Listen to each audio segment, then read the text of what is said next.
Hello, everybody. Welcome back to the XL Sports College Football Drive at 5. This is Chuck Ferguson and Will Nobles in the studio. On the boards, we got Ken. And on the phone, we got Chaz calling from Tallahassee. We're coming to you live from the David Venable Studios in downtown Hawkesville, brought to you by the Steakhouse Restaurant in Hawkesville. And if you're currently joining us on YouTube, please like and subscribe. Listen to us live on the xlsportsnetwork.net. Press any button that says listen live and you'll be able to listen to us live. Chaz, how you doing? I'm doing good, man. How are you? Man, doing great. We're going to get into some, well, it's been a pretty good week. You know, this past week was really exciting. Had some surprise games. We're going to get into some of that. We're going to talk about some top 10 struggles. We'll obviously talk about Georgia, Michigan, Texas, probably spend a little time on Alabama, figure out what their struggles are. If there's going to be any kinds of causes of concern there. We'll talk about some upsets that may have happened in the East, depending on how this thing shakes out. We may decide later on that wasn't quite a big upset down in the swamp. After all, we'll talk about that. What does that mean with Tennessee? What does that mean with Florida? Talk about Missouri a little bit and how real they are. And then we'll talk about some underrated and maybe overrated teams. And then we'll preview the week coming up. And I'll tell you what, Will, you and I are talking about this on the way in. This week may be one of the most exciting weeks of the year. It's really going to start taking shape, especially the Pac-12. Yeah, they're going to start cannibalizing themselves out there on the West Coast coming up this week. And I just think, like I've said before, probably the last year of the Pac-12 may be the most exciting year of the Pac-12 in many, many, many years. Excited about seeing what's going on this weekend. Also want to take a moment to give a shout out to my man, Kurt Gentry, who is listening to us live. Thanks, Kurt, for coming on. He's my postmaster in Kathleen and great guy. He listens to us and big Dogs fan. So I know that he'll enjoy the show. Also like to thank Chaz for calling in and one of the show. Will, I'm going to turn this over to you. Outline yours, man, and we'll go ahead and get started. Let's do it. Let's jump right into it. Let's go. Start with the best team in the country, obviously. Go Dogs. Didn't look like it for 2 quarters on Saturday, but, they ended up pulling it out. Georgia versus South Carolina. Who has traditionally played us pretty tough, even though last year wouldn't be a reflection of that. But South Carolina's always played Georgia tough. I've been to some of those games and they're tough. Go ahead. They've never been a, I guess, mentally weak team or physically weak team. They're always going to give it your best shot. Absolutely. And maybe it's forever the Georgia optimist, but I'm not worried. That first half, the offense seemed to have a little bit of trouble moving the ball, but again, I think they're still trying to adjust. I think a lot of that was, Beck still trying to feel comfortable in the system. It's not a huge adjustment from Monken to Bobo. Well, I think Monken was fantastic, and Bobo's been there. It still is definitely adjustment because they're obviously going to call different schemes, different plays. But again, I'm not super worried. The biggest takeaway I had is Georgia's got to be better on third down. They were 5 of 13. You got to do better than that. I think Beck did a really good job of spreading the ball around. I think we had quite a few players with catches. He's doing a good job spreading touches around. And after 2 weeks of people freaking out, Georgia can't run the football. We got our starting running back, and he looks darn good. Absolutely. Yep. So I think it's all coming together, and I think having these kind of practice games, if you will, have kind of helped them too. And I think that last week was a huge boost for Beck's confidence.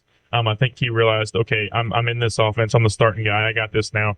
Like I said, the only 2 points of concern I would have for Georgia is, converting on third down, and then also, man, those missed field goals, those can spell a disaster later in the season. Yep. Especially since I think Woodring's missed 3 on the season so far. 2 or less than 30 yards. That's something we got to clean up. But I think Kirby's going to get him right. I think he will. But again, all in all, I think it was a great second half. And man, if they had played that first half the way they played that second half, I think they would have probably shut him out. Oh, man. Probably put about 40 on them. Yeah.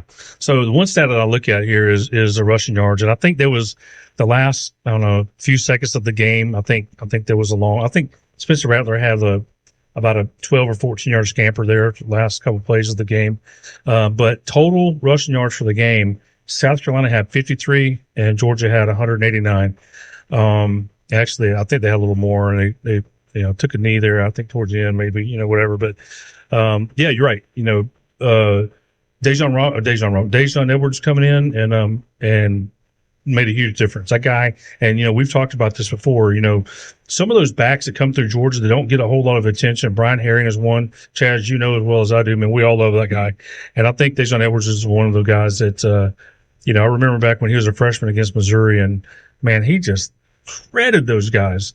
And I'm really a big fan. And Kirby even said that guy, he's a Georgia football player, high school football player, comes from a tough school, tough runner, great player. And and I think that going forward, if he stays healthy, man, he might end up being the MVP of the team this year if he keeps doing what I think he's doing. Also, first downs. Georgia had 29 first downs. Oh yeah, that's almost unheard of, and especially going 5 for 13 on third down. Right, that's 29 first downs. That's incredible. Yeah, it is amazing. So, but Chaz, did you get a chance to watch the game at all? I did, man. I did. It was an interesting game. Yeah, I mean, it's kind of. I think we're all kind of worried there when it was 14-3 at half. I mean, I'm going to be honest. I was a little bit. I was concerned. I just based on the energy of the team. I was like, what is going on here? But go ahead, Chaz. I had the same feeling as Missouri last year, and maybe y'all didn't share the same feeling as I did, but even the Missouri game, we were down in the fourth quarter. I was still like, we're going to win. We can pull this out. We know what we're doing. And I had the same feeling this past week. I think it was a good wake-up call for the team. I think the team handled adversity very well. South Carolina had a great script coming out for the first half. Spencer threw it around a lot. I think it humbled our defensive backfield a little bit. But I think the biggest encouragement was just how Georgia's team responded under adversity, home game. And another big encouragement was just Georgia's rushing, 190 yards all around. That's great. It sucks that we lost Mims. And I'm really looking forward to seeing McConkey back soon. But Dejon Edwards is the man. And I think you're right. He's going to be a huge difference maker this year. I don't like the new clock rules. You look at time of possession. Georgia had 37 minutes plus. South Carolina had under 23 minutes. So there's a 14 and a half minute differential there. But, Georgia only got the ball one time in the first quarter, once. Nice little drive, ended up in a missed field goal. One drive in the first quarter. I don't like those rules, but it is what it is. We're all playing by the same rules. So, gotta go with it. Will, what you got? What else you got there, Will? Looking at Michigan and Bowling Green, I don't think anybody in blue and yellow was really worried about this game coming into it, but probably halfway through the second quarter, they were like, what's going on right now? So we're looking at about the 11:39 mark in the second quarter. It was 7-6 Michigan, and then at halftime it was 14-6. I don't know that Michigan was ever worried that they were going to lose this football game, but there are some concerning things that happened. I think they just overall looked a little rough against a pretty bad team. No shade Bowling Green, but they are not on the caliber of the number 2 team in the country.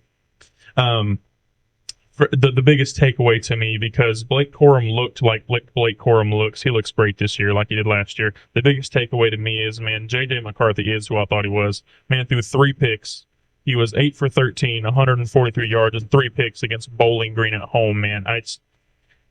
Wow. I don't know that he's a very good quarterback. I take that back. He's not a good quarterback. He's not good at all. I've thought that for a couple of years now. He kind of showed me flashes last year, but that's the only takeaway I have from that. The team played a little sluggish. Blake Corum's still good, and J.J. McCarthy's terrible. Yeah, Blake Corum is no doubt. He had, on the night, 101 yards rushing on 12 carries, almost 8.5 yards a carry. That's insane. Apparently, people forgot he exists. So. Oh, yeah. And I'll tell you something. His backup is not a slouch either, man. That guy, Donovan Edwards, he's right there with him. You take Blake Corum out of there, and you saw what happened last year. They still ran the ball very, very effectively. So they got 2 great backs. And again, a lot of that goes to the credit of the offensive line. They have a really, really good offensive line. Well, they've had the last 2, best offensive lines, I guess, according to whoever gives that stupid award out. But, At halftime, we're looking at this game at halftime. It's 14-6 at halftime. Like, what in the world is going on here? So the slow starts by the top 2-3 teams in the nation. And you just got to figure out what in the world is going on. Chaz, did you get a chance to see that or do any highlights of that? I think Will, he spoke on it really well. J.J. McCarthy played like, dog water. I mean, just throwing 3 picks, but also, I mean, Michigan, he only threw it to 3 receivers. There are only 3 receivers who had a completion in this game. And, compare that with Georgia's 9 receivers who caught a pass. Yeah. Against, Bowling Green, South Carolina would, steamroll Bowling Green. It's strange, man. It's strange. And, I think you're right, Dad. I think even if you take Blake Corum out of the game, Donovan Edwards would do the same thing. It's a shame that Donovan Edwards decommitted from Georgia in high school. Yeah, I know. Right? But no, Blake Corum is still that guy. I think Will is right. Like, I don't know why people just forget about Blake Corum. He should be on everyone's Heisman radar. I think he is. Yeah. I'd like to remind you, if you're listening to us currently on YouTube, please hit the like and subscribe. Throw a comment out there. We like comments. You can be critical. You can be encouraging. And you can say whatever you want. We will take all that into account. Any kind of feedback, we like it. Go to the xlsportsnetwork.net and press any of the button that says listen live, and you can listen live to this broadcast. Again, give us some feedback, some shout-outs. Will, keep going. What you got? What else? What's next on your agenda here? Chaz's alma mater. We'll take a look at FSU real quick. Chaz, since it is your alma mater, I'll let you start off. Thoughts? I wasn't worried at all in that game. Let me tell you what. We gave them Liar. Liar. No, that sucked. It's good that we had a close game to a really bad opponent this early in the season. I think Florida State, it's been several years since Florida State has been this good. I think the players that are on the team right now, they don't have, they were all kids when Florida State was really good, right? They were all pretty much, yeah. In elementary to middle school when Florida State won the national championship with Jameis Winston.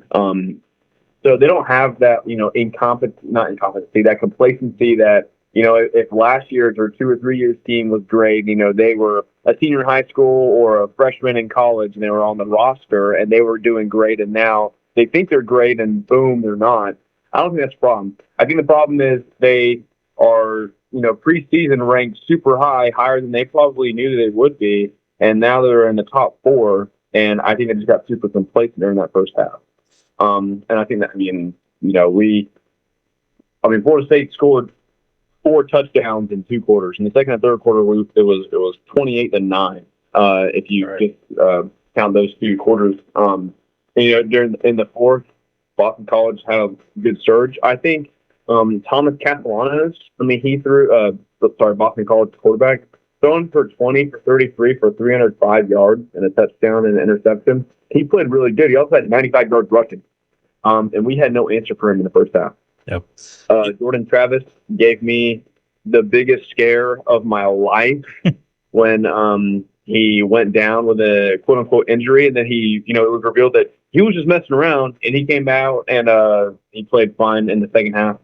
It was a very sloppy game, especially for Boston College. They had 20 flags thrown on them. It's like a record in their school history.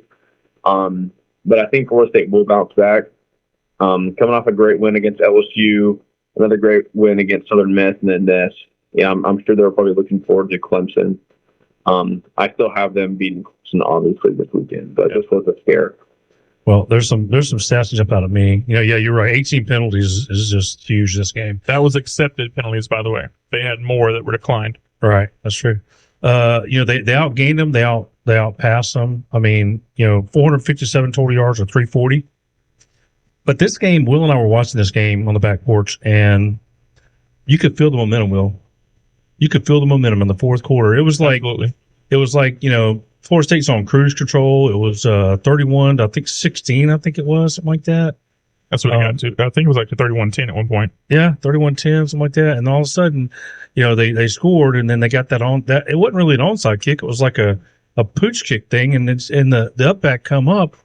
No, you're not supposed to come up, man. You got to field that ball, and they do a fair catch and catch or something. Don't let that ball hit the ground. He let the ball hit the ground. The deep receiver comes. It was just a debacle, and the momentum shifts right there. And I remember Will saying, if they score here, Florida State's in trouble.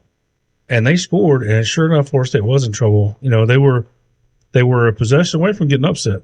So, and I think they had the opportunity there at the end to upset them, but Florida State, like good teams do, they pulled it out. And some of these stats, look at Florida State 2 for 10 on third downs, 2 for 10 on third downs, and against Boston College 8 for 19. But here's an amazing stat. Boston College are 4 for 5 on fourth down. You got to get off the field. You've got to get off the field, and they didn't. And so, but like Chaz, like you said, they probably were looking forward to Clemson because Clemson's next week, but they survived a scare, and good for them. They're going forward. It's going to be a great game this coming weekend. We'll talk about that later, but Will, what's your assessment on this game? Got a question for you, Chaz. Outside of the penalty discrepancy in favor of Florida State, what did Florida State do better than Boston College on Saturday? Scored 31 points. Do you mean other than win? What did they do better than Boston College on Saturday? Not much. Boston College had more passing yards, more rushing yards, greater time possession. So again, I guess against all that, they still won. That's a great thing. They have fewer punts. No, absolutely. Winning is the goal. The difference in this game with the crazy penalty discrepancy, the difference in this game was a missed extra point. That's the difference in this game. If Boston College doesn't miss that extra point, they don't have to go for 2 and not get an extra point 2 times in a row. Right. That's the 2 points that made up the game. The difference in this game was 1 missed extra point. And you did not want to go to overtime with those guys. And not at that point, I wouldn't have wanted to. No. Not with all the momentum they had. No. I'm not saying Florida State's a bad team by any stretch of the imagination. I think there may have been an element of, it was a trap game. They're looking ahead to Clemson. But again, that tells me that you don't have the mental focus, or your coach can't get them focused on something. I know it's tough to get up for a poor team, but the thing is, they played for a 15-minute stretch there in the middle of the game. They played lights out. They went 28-0. From about the 10-minute mark in the second to about the 11-minute mark in the third quarter. They went 28-0. And then quit. They didn't start the game well. They didn't end the game well. But in that middle there, they played like the number 3, the number 1 team in the country. They just took their foot off the gas. It was reminiscent to me of something that Kirby was a little guilty of his first couple of years at Georgia. Just, hey, let's get out the game with the win instead of let's put them away.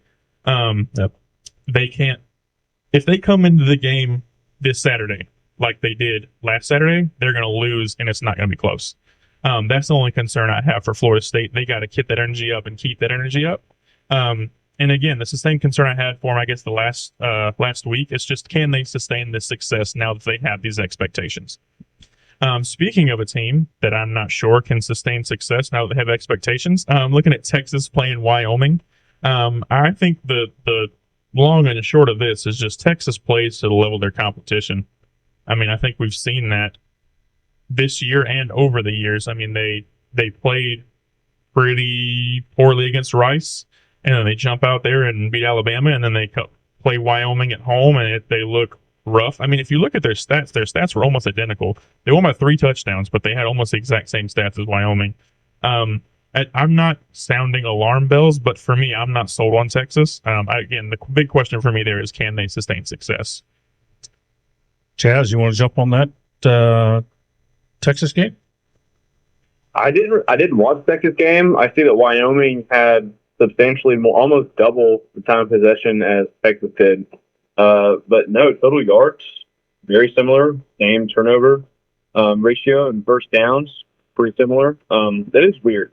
It's such a weird game. Like, if you look at all this stuff, like on paper, it would be way closer than it actually was. But yeah, they did win by 2 touchdowns. It was, like I said, it was strange to see. Yeah. Go ahead. You done? Yeah, I'm done. So as far as Texas being back, I think this is just part of the maturing as a team, the process of the team maturing throughout the season. You're going to have games like this, and we've seen Georgia last year have a couple games. Kentucky game comes to mind, and you talked about the Missouri game. Now they're not playing that kind of. They're not playing that level of opponents, but I think that Georgia was much more superior than each of those teams they played last year, and each team held them to Missouri to 4 points, and it was a 10-point differential against Kentucky, which should have been a lot more. It should have been much more on both of them. I think this. I'll have it said both those games were on the road against SEC opponents, and That's this true. was at home against Wyoming. Yeah. So I don't Hey. think those two are very similar, Hey. but Josh Allen came out of Wyoming, so don't diswarm him. fantastic for them. What's next? Last one I wanted to touch on briefly before we got Alabama. Penn State at Illinois. I think a lot of people were really concerned about this game and the score being what it was. I'm not super concerned. I mean, it's a conference game on the road. Illinois has been known to have good defenses. I do think there's some things that Penn State can clean up, but I don't think there should be anybody freaking out, skies falling. In Happy Valley, I think they played a good game. They forced 5 turnovers. Good job, Ole Miss, getting rid of Luke Altmaier, throwing 4 picks. That's terrible. I think it only ended up being a 17-point win, but when you look at it, they were a 14-point favorite on the road and they covered. I mean, I don't know that there's too much to complain about there. They took care of the ball. They won. They played good defense. So, again, pretty short and sweet there. I think Penn State played well, and I think they're going to be even better coming into this Iowa game this weekend. I think that Penn State is that team in the Big Ten East that people don't talk about the two, Michigan, Ohio State, and I think Penn State's going to have a lot to do with the outcome of that East race. I really do. I'm not saying they're going to win the East, but man, they're going to have some say in who wins. I think. It's looking tighter and tighter each week to me. Yeah, exactly. I think their offensive line is actually better than the Ohio State's offensive line. I think they can run the ball better than Ohio State can. I think Michigan's probably got the best offensive line in the Big Ten. Probably one of the best. I think Notre Dame may have right now. Notre Dame may have the best offensive line in the nation. Maybe. Definitely in the top 4 or 5 maybe, but Michigan's right up there, and I think Penn State is too. I think Penn State's going to have. They're gonna make some noise up there. I think. I really like the way the season's set up for them, and they're gonna get. I think they're gonna get Michigan at home, but they got to go on the road to Ohio State. I believe so. Yes. Yeah, and so I think that's probably probably the best case scenario for them as far as if they want to try to make a run on the East. I think they can. They have a lot to. They have a lot to prove against Michigan from last year, because last year Michigan throttled them. Really embarrassed them on the ground, and it wasn't even close. It looked close at halftime, but man, second half Michigan came out and just ran up and down the field on them. So I think they got some. They got some pain back there, and I think getting this Ohio State team, at the Horseshoe, I think is probably a good time for them to play over there, because I'm not so sure that Ohio State is a team that everybody really thought they're going to be. We'll see. We'll see for sure. We got a big test coming this weekend. Yes, they do. On the road. Oh yeah. That's going to be a great game. Chaz, any thoughts on Penn State? No, y'all touched on everything. All right. Nothing to add there. So, again, if you're listening to us currently, joining us. If you're joining us on YouTube, hit the like and subscribe button. Put some comments in on the comment side. We love to hear the comments. Good, bad, and different. You got some critiques for us. You think we're idiots? That's fine. If you like what we say, let us know. Also, you can listen live on the xlsportsnetwork.net, xlsportsnetwork.net. And then you can go in there and press any button that says listen live. You can listen to us live there. And again, like and subscribe on YouTube. We need to see you guys out there. We appreciate you joining us. Will, you want to talk about some possible upsets over the weekend? Or you want to go to Alabama? I'll touch on Alabama briefly. Yeah, let's do that. Hot take, I think Alabama's fine. I don't think the sky is falling in Tuscaloosa.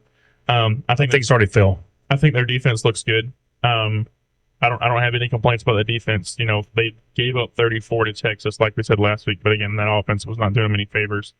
The only points they gave up this weekend was off a muffed punt. If that doesn't happen, they shut out USF.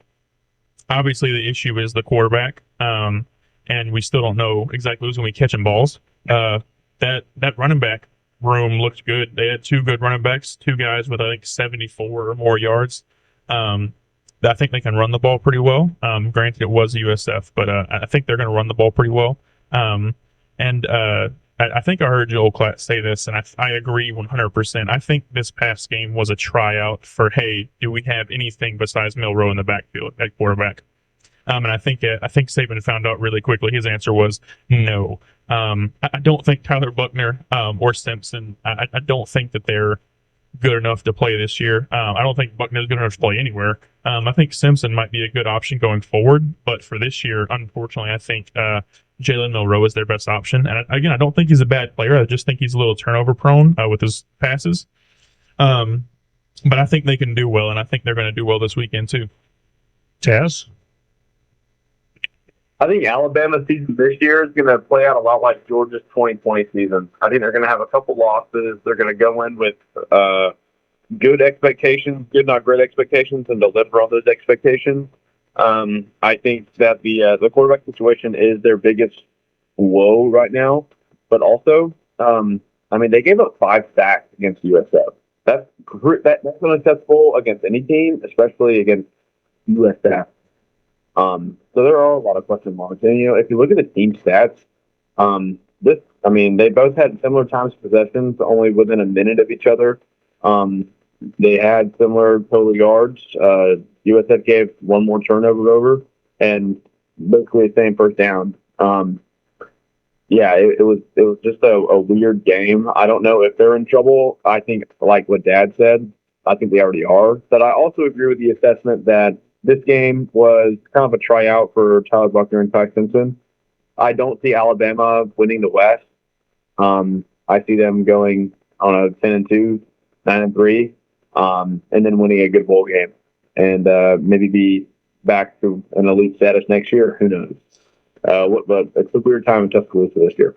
I think that if those two played that game 100 times, Alabama wins all 100. And some of you out there in our listening audience don't know this, but we have a contest that we've done the last couple of years within our family, I guess, where we pick teams, and throughout the season we pick a team, and at the end of the season we have a point set up. You have the best teams, who has pick the most top 25 teams, and so on and so forth. But we also have inside that competition, we have the AP 133.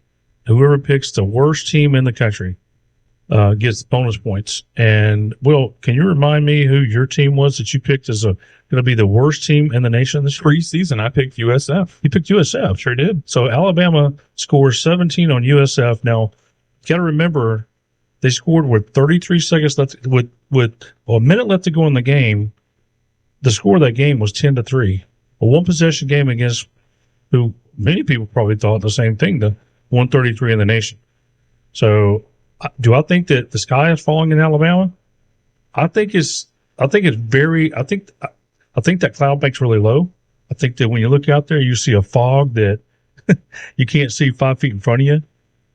Yeah, I think the sky is falling in Tuscaloosa right now. I think that, we've talked about this before, and it didn't happen this past weekend. I think they only had, from what I remember, they only had 5 penalties.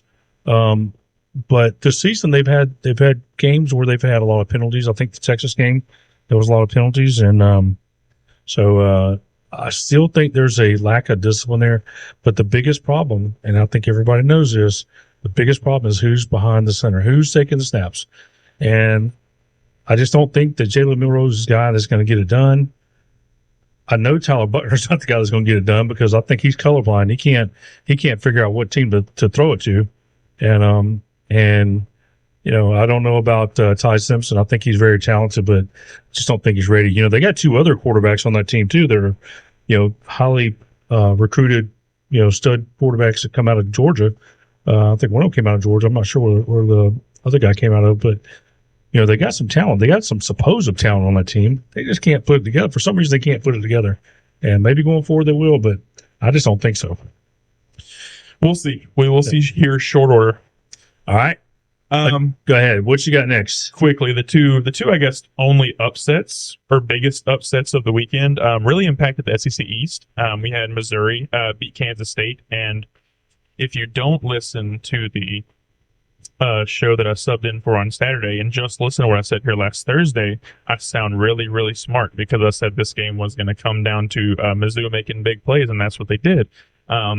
Before game time on Saturday, I kind of flip-flopped and said K-State was going to blow them out. Obviously, they did not. But Mizzou's defense played well when they needed to. They got stops when they needed to. And like I said, their offense made big plays. Luther Burden was huge in that game. And they got the thicker kicker out there kicking 61-yarders to win the game. I think that was a great game for Mizzou. As far as them being a threat in the East, I don't think they are yet. I think they had a great game against a Kansas team that started sleepwalking and not playing well on offense. I think both the quarterbacks were a little hobbled in this game. I don't have an explanation for what happened to Kansas State because, their offense and their team, by all accounts, should have won that game. They should have won it pretty big. But, hats off to Mizzou. I think they played a great game. I think that may be the best win they have all year. We will see. But as far as do I think they're a threat to Georgia? No. Do I think they're a threat to even South Carolina or Kentucky? Possibly. But for right now, I think they're going to be sort of middle of the tier in the East. But we'll see going forward. And I think they've played really, really well so far this year. That may be the best win for the SEC non-conference on the season, right? It is, and it probably will be for the remainder of the year. Yeah. You talk about the kicker kicking that 61-yard field goal, but he can't make a chip shot against Auburn last year. Yeah. Anyway, yeah, we watched that game, and I'll tell you, that was a very exciting game. I was actually pulling for Missouri, just because I wanted to see the SEC play well outside of the conference. Unless they're Florida, I don't want to see them play well against anybody. But I did want to see them win the game. And but I'll tell you, regardless of who you're pulling for, that was just a really good game. Fantastic game to watch for sure. Yep. Chaz, did you get a chance to see that? I did not get a chance to see it, but these two teams are two of those teams that just kind of ruin people's seasons, it feels like. Like Missouri is a gnat in people's ears, so is K-State. They almost ruined TCU's season last year. A lot of people think that they should have ruined TCU's season, regardless. But it looks like a great game. Brady Cook, regardless of his dumb haircut, the quarterback from Missouri, throwing for 356 yards and 2 touchdowns. That's pretty good. That's pretty good. And Will Howard is great. He's a great player. He's going to be playing on Sundays one day, I believe. Brayshawn Ward, Kansas State running back. I'm pretty sure he's a transfer from FSU, and he played pretty well. Kansas State definitely outgained them in the rushing game. But no, this was like a fun game to watch and probably a really fun game to play in. Yeah. All right. Well, next, what you got? Moving right along, going to the Tennessee game at Florida. Sorry if you're a Vols fan, but I'm really not. This right here just proves to me what I thought sort of all last season and the beginning of this season coming into it, the off season. Tennessee had a great year, but I don't think that their program has gotten better. I think they had great players. I think Hendon Hooker was amazing. I was very complimentary of him last year. I think he was a great quarterback. Jalen, 2 fantastic receivers. And I did not understand the Joe Milton hype. If you just look at stats, he had a halfway decent game this Saturday, but that game was over at halftime. It just was. It was. Tennessee's defense looked bad, like really bad. That touted run defense is supposed to be so good. Florida ran all over them. They had, from start to finish, Florida had no problem moving the football against Tennessee. 183 yards rushing. They couldn't stop anything. And again, I do not like being complimentary of Florida at all, but they put the ball on the ground and they ran all over them, and their defense played well enough to get the win. And like I said, I don't think that Tennessee had a breakthrough, like they're a great team or a great program now. Like I said, I think they just had some good players, and unfortunately, those good players are gone, and you're stuck with Joe Milton. And I know Tennessee fans were excited about him before the season, so you can stay excited now and enjoy him for the rest of the year. I don't think that this is necessarily though about Florida being good. I think this is Tennessee showing how much they're lacking and how much they've fallen off since last season. Again, I was said it last week that halftime score against Austin P 13-6, alarm bells were going off in my head, and that's an at-home game against an FCS opponent. And then you go on the road to a place you have not won at in 20 years, and surprise, surprise, you lose and get your butt kicked. I'm not saying that Tennessee is going to be falling off a cliff. I think they're going to be properly rated going forward. I think Florida has kind of jumped into the realm of overrated, kind of jumping ahead to the next one we'll talk about. I think they kind of jumped ahead to a little bit overrated now, but I think these two teams we're finding out are closer in talent and skill than we actually thought going into the season. I want to remind you guys, you listen to the XL Sports Network College Football Drive at 5, coming to you live from the David Venable Studio in downtown Hawkinsville. Brought to you by the Steakhouse in Hawkinsville. Every Sunday at the Steakhouse in Hawkinsville is Thanksgiving, and we went there not this past Sunday, but the previous Sunday, and man, didn't disappoint at all. Great lunch. During the week, you can check the buffet out. Great chicken, all kinds of fresh vegetables. Thursday night buffets, great on Thursday nights. You could also order off the menu. Steaks are just fabulous. So the Steakhouse in Hawkinsville, on the hill in Hawkinsville, man, they can you can go there for big parties and see Lewis and the gang. They will take care of you. That's the Steakhouse in Hawkinsville on the 341 bypass. Come see us down there and tell Lewis that you heard about us on the College Football Drive at 5. Will, let's go ahead and look through the come week 4, and what do you got on tap for week 4? All right, so I guess we'll just kick it off with one of the most anticipated matchups, noon kickoff. Let's just jump right in. FSU at Clemson. Can I stop you for a second? Absolutely, you can. Do we want to talk anything about Colorado State right quick? We can, yeah. Go ahead. Oh man. Yep. So I went to bed. It was late. I had to get up early to go to church, and I'm like, man, I don't want to watch. I can't watch it. I went to bed at halftime. It was 21-14 at halftime, and I saw a little bit of the replay Monday. Goodness gracious, I did not realize Colorado was down 35-14. I think it was at one time. Check it real quick before you give me one. It was 35-14 in the fourth quarter, and Colorado came back and they got the ball. 28-17 was the biggest lead they had. They got the ball. They were down by 8 points. They got the ball with 2 minutes and 8 seconds left to go in the game, on the inside their 5-yard line, down about the 3 or 4 yard line, and drove the ball length of the field.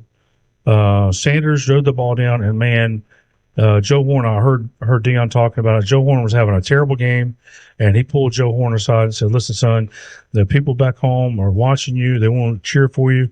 I know you're going to do good." He pumped him up, and lo and behold, he caught the game tying touchdown, went into overtime, and they won it in overtime. And congratulations to Dion. Congratulations to Colorado, riding a high right now. I think that a lot of people in this country have started to believe. You know, people were doubting Dion, but they're starting to believe now, and good for him. And if you guys haven't seen the most recent interview that he had with Taylor, I think her name is Taylor Ross, check that out. Dion is he just listen to him. He's a great example of what coaches should be. And I'm going forward. I'm becoming a big Colorado fan, big Dion fan. The guy's always been a winner. So, I think that was a great game, great win. Just a fierce opponent, rival. Not really a good team, but a great rival. And that's always been a big rival. You have anything you want to say about that, Will? I think Dion's done a great job. Coming into the season, I had my doubts about Colorado. I had my doubts if Dion was a good coach. He had silenced those doubts. I had my doubts about Shedeur Sanders being able to continue his success he had at Jackson State, silence those doubts. I was curious about if Travis Hunter was going to be able to be effective on both sides of the ball. And, through 2 games, I silenced those doubts too. So I no longer doubt the ability of those 3 guys. I no longer doubt Dion being a good coach. I no longer doubt Shedeur Sanders. If you do, check yourself. He's good. Will do, yep. Turn on a game and watch him play. The only thing I'm unsure of now is, when we start playing stiffer competition, what does that team look like? We'll find out this weekend. Yeah, if they can win this game against Oregon on the road, I'll be all in. I'll be sold, and I'll be a believer. But until that happens, I'm still going to, have that healthy bit of skepticism. I think they'll still win 5 games this year, which for this Colorado team that went 1-11 last year, that is insane. Yep. And like I said, this team gone 1-11 last year, and now you've got former NFL stars, you got NBA stars, you got rappers, you got pop culture icons showing up to Boulder, Colorado for this game, and that's the Deion effect, man. He has done a fantastic job and a fantastic fantastic thing for that team and that program. Nothing short of impressed by Deion and both his sons, really, and what that team's been able to accomplish. Yep. And Ken's reminded me now, some of the most expensive, if not the most expensive tickets to go watch a game at a home game in the country, mind you. That's not just in the Pac-12 or whatever. That's in the country. I think the cheapest ticket was $400 to get in the door. That is nuts, considering a team that couldn't even probably fill a tenth of their stadium last year. Taz, what do you think? I think Deion has his team bought into the program right now. And I think everybody because remember, guys, he had a mass exodus when he came in and overhauled and said, we're going to get after it. This is not the place you want to be if you're a weak guy. Yep. And a lot of those people left. And, good to see him leave because all the ones who stayed, they're all winners. They bought in. The next 2 weeks. All 7 of them. Also, this is what happens when you disrespect prime time. Jay Norvell went out of his way to call out Deion, and this is what happens. You know what? Deion didn't say a word. Deion didn't say a word. He just said this. He made it personal, so we're going to play personal. That's fine with me.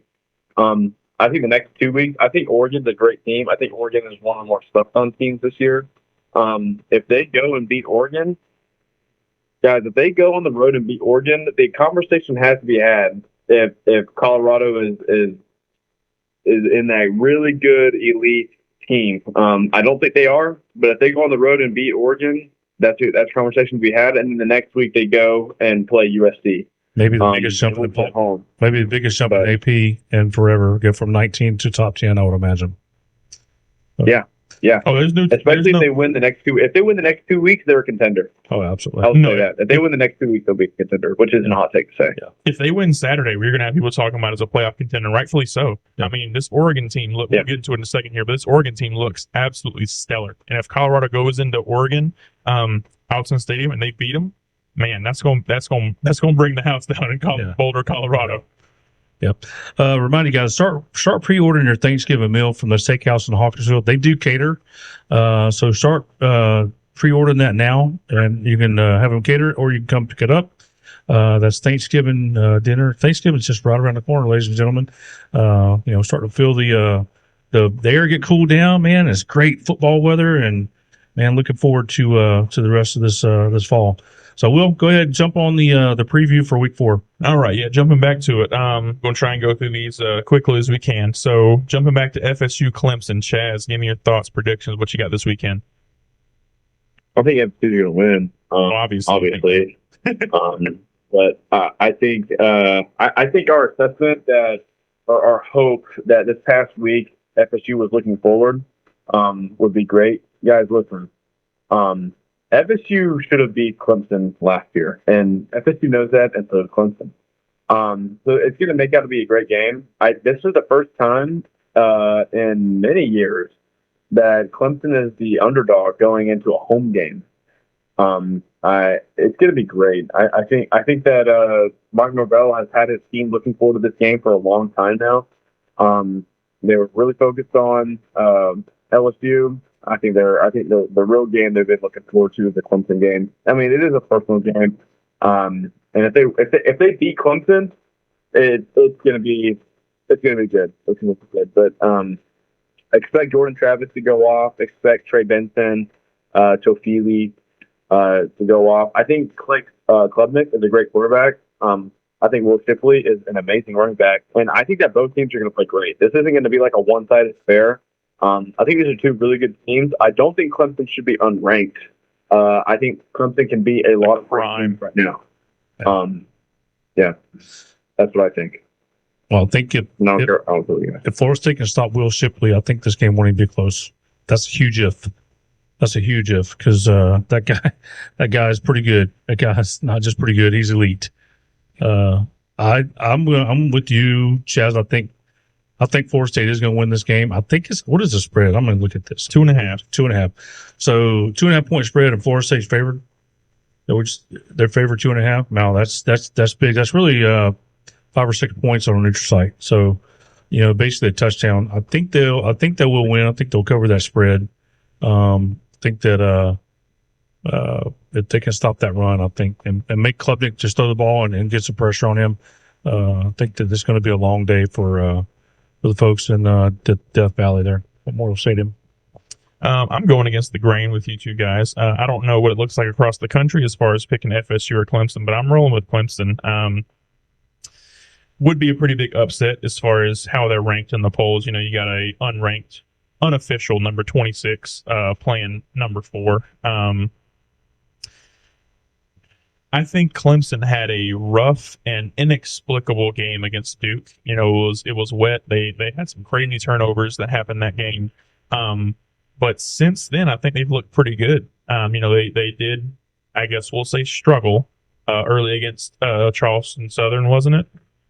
Yes. But Yes. I mean, if the final score of that game is 66-17, I don't think you can call that really struggling.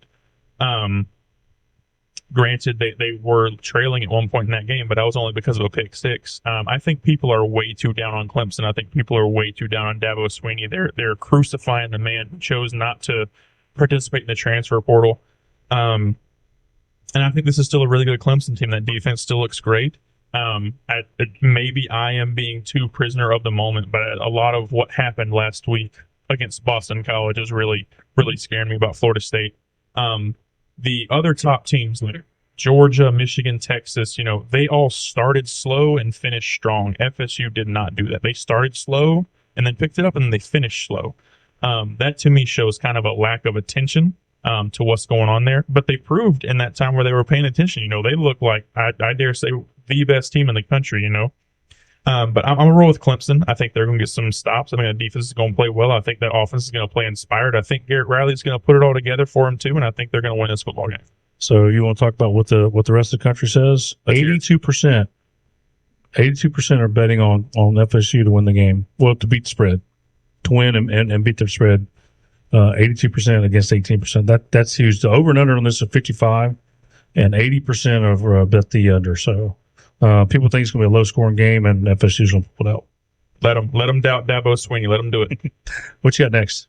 Kind of touched on it earlier already. Oregon, Colorado. Like I said, we already kind of touched on it. I don't know that we need to dive into too much detail here because I'm pretty sure we're all going to be in agreement here. Like we said, we get Deion his flowers. I think he's done a great job. But the spread's 21 right now? Yep. Got flashbacks to the TCU game right there. I know I got some hate for that one. But guess what? I'm going to do it again. Say something else about it. I think Oregon's going to win. I think you're going to cover. If this game starts poorly for Colorado, it could be over at halftime. And I feel like I may have said that about the TCU game too. But Oregon is a much better team than TCU. I don't think anybody's going to argue with that. Fun fact: last 27 home games, Oregon is 26-1. Nice. This season, through 3 games, Oregon has 0 turnovers. Nice. Bo's taking care of the ball. Bo Nix is playing like a Heisman candidate. Bo knows how to take care of the ball. Oregon can run the football. Their defense looks really good. And on the flip side of that, Colorado cannot run the football at all. Their defense doesn't look very good. I do think Colorado's still going to score. I'll give them maybe 17, 20, 21, somewhere in there. But I think Oregon's probably going to boat race them. I can see them scoring 50, 60. Maybe not 60. That's a little disrespectful. Well, but I think they can get to 50 for sure. Well, I've learned my lesson. And Go ahead. I'm going to pick Colorado. For 21. If you give 21 points to Colorado, I'll take it. Give it to them. Take I'll it. take it. That's all I got to say. Nothing else needs to be said. Chaz? I'm going with Oregon. I think a lot of the Colorado hype is going to end this week. That little guy who comments on our YouTube videos that we're crazy for picking against Deion, whatever. Bo Nix is having fun. He's playing lights out. Colorado does not have a defense. Oregon very much has an offense and a defense. So I think it's going to be Oregon, and I think it's going to be rather one-sided, to be honest. Yeah, I don't think you can understate the loss of Travis Hunter for that Colorado team. And also, like I said, Colorado has not run the ball effectively at all. They have played against teams who are not loading the box, and they still can't move the ball on the ground. So I think at some point it can't just be, hey, Shadur, go throw the ball for 600 yards and get us a win. At some point, especially against a really good Oregon defense, you're going to have to be able to be a more balanced team. And then, like I said, I don't think they can do it this week against Oregon.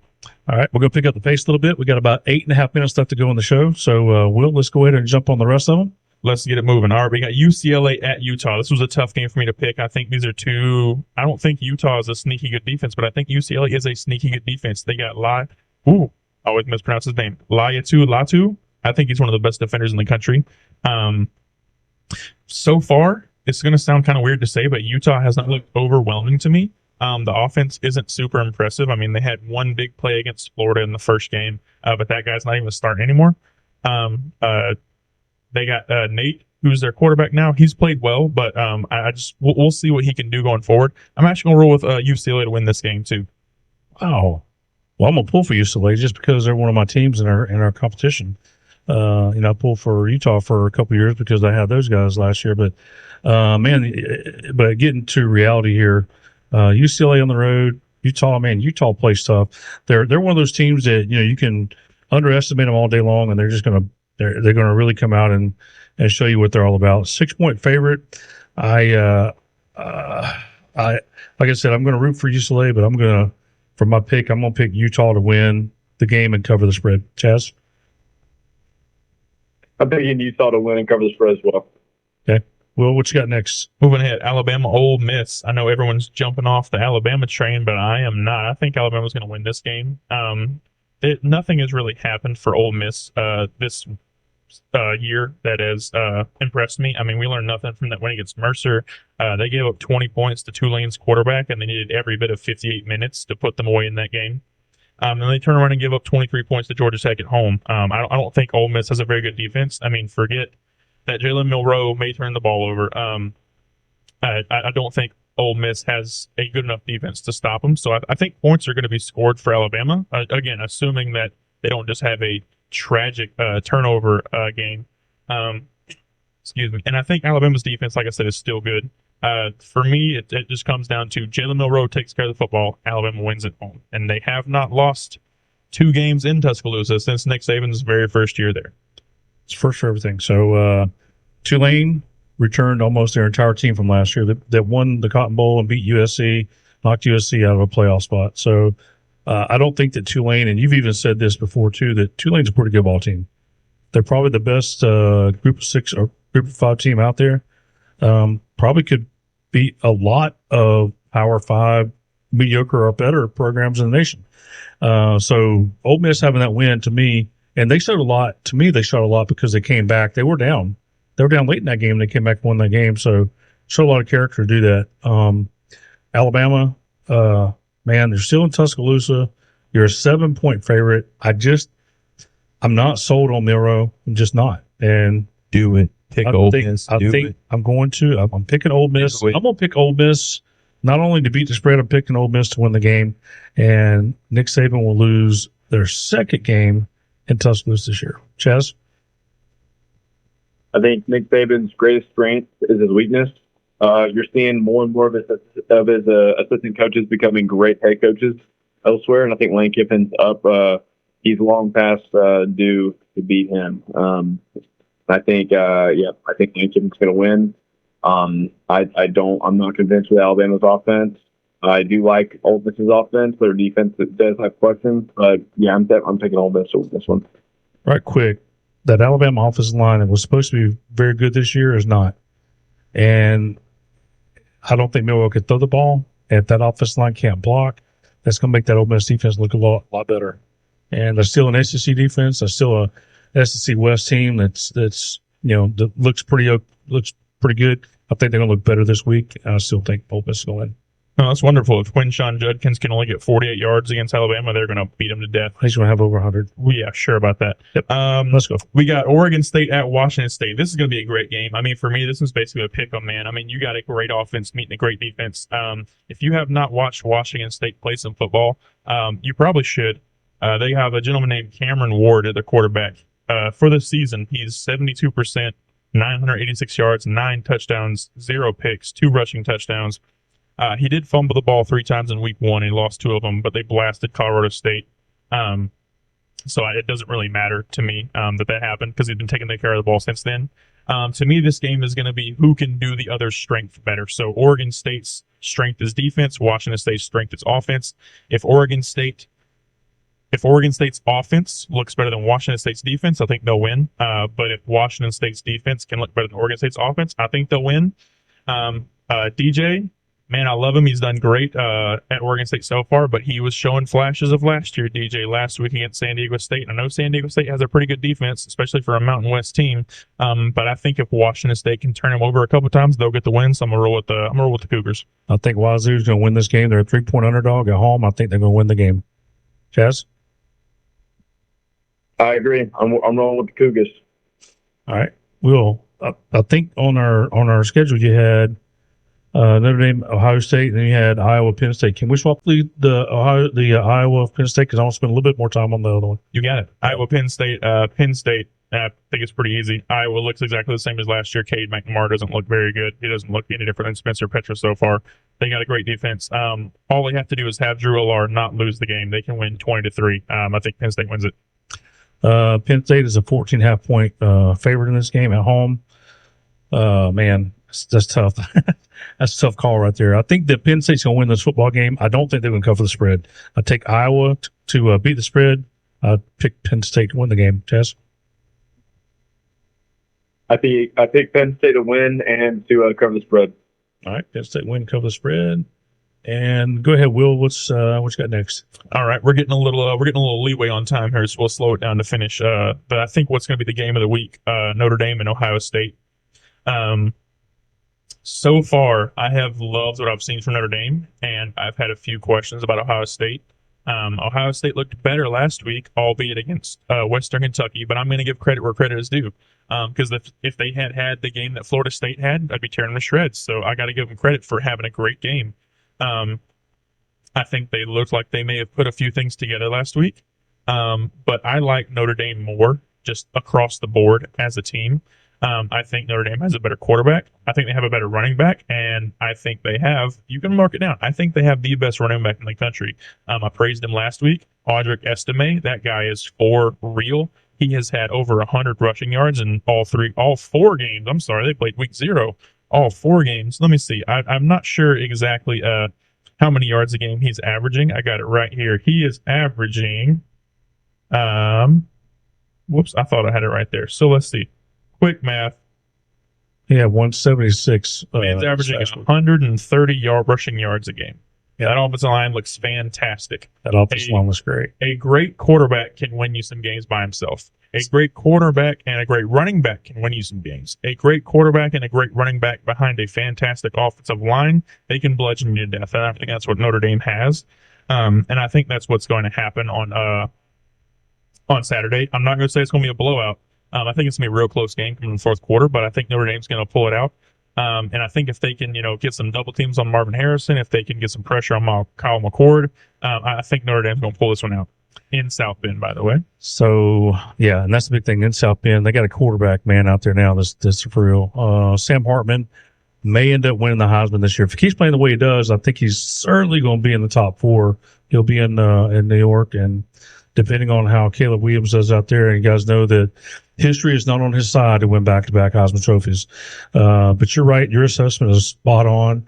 That offensive line at Notre Dame, albeit they played some pretty weak opponents. They played a Service Academy in Central Michigan and a couple other weak opponents, but they protect Sam Hartman. He had passed for 330 last week. As a team, they ran for 236 yards. That's insane. Almost 600 yards total offense. I don't think that Ohio State is I think they're in a rebuilding mode right now. Kind of like what Alabama goes through in the rebuilding mode. They're still contenders. They're still huge contenders, but not at the same level as last year or maybe previous seasons. Although they did over Western Kentucky, who I think is a very good football team. They put 63 up against them. No one's ever accused the Hilltoppers of playing great defense, though. Yeah, thanks to a 35-point second quarter. I still think that being a 3-point underdog at home, Notre Dame will win this football game. I think they have a better offensive line than Ohio State. I think their defense is probably a little bit better. I think the quarterback is a lot better than Ohio State's quarterback.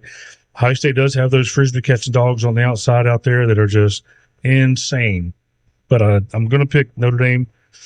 I guess it's an upset to win at home, but I picked Notre Dame to win the game and obviously cover the spread since they're underdogs. Chaz, what you got? Man, I thought I was going to be alone in this pick. But no, I'm picking Notre Dame. Who knew that the best way to get people to root for Notre Dame was for Brian Kelly to leave? I'll end the show. The last thing on the show that I'll say, a really fun fact: Notre Dame has not beaten Ohio State since 1936, the year of our Lord, 1936. How many times have they played since it was a 7-2 score. Wait a minute. Yeah, look that up. It's You funny. said that It's just a fun fact. Notre Dame has not beat I Ohio think State. that Marcus Freeman. They've only played 3 or 4 Yeah. times since then. Yes, they have not won Yeah. since the 30s. They've never beat Georgia either. So, all right, guys, that's going to do it for this. Wait, I'm sorry, Chaz. I missed. Go ahead, keep going. I'm sorry. No, I'm saying Marcus Freeman has a great squad. Sam Hartman is a great quarterback, and that's all I got to say. I'm picking Notre Dame. All right, that's going to do it for this week's College Football Job at 5. Again, if you're listening to us or watching us on YouTube, hit that subscribe button, hit the like button, send us a comment. If you listen to us on the xlsportsnetwork.net, we'd appreciate it. Again, this is the XL Sports Network College Football Job at 5, live from the David Venable Studios in downtown Hawkinsville, brought to you by the Steakhouse Restaurant in Hawkinsville.